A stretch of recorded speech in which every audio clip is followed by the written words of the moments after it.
Hi guys, my name is Kevin Hornik. I'm here with Brian Heil. We're both tennis pros at Elysium Tennis in Plain City, Ohio. And today we're going to be talking about transition tennis. All right, transition tennis is part of tennis where you're not at the baseline and you're not yet up to the net.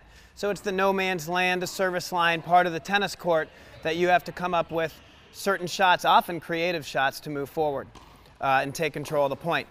There's going to be some times that you're going to be able to do that, whether it's because of a shot that you hit or because of a shot that your opponent hit.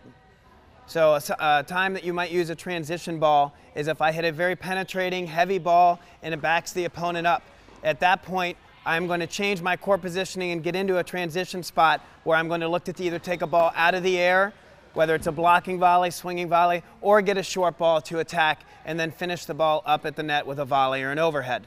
Other times might be when your opponent just accidentally mishits a ball and gives you an offensive opportunity where you can come up and transition and take control of the point. There's going to be things that you can look for within the point that can lead to better transition opportunities.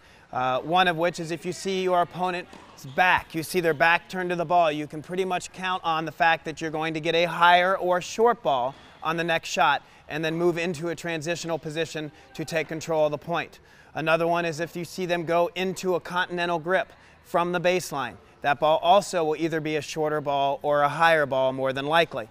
And then, of course, is when you inflict pain on your opponent by hitting a great shot, then your next step would be into no man's land and looking for something in transition.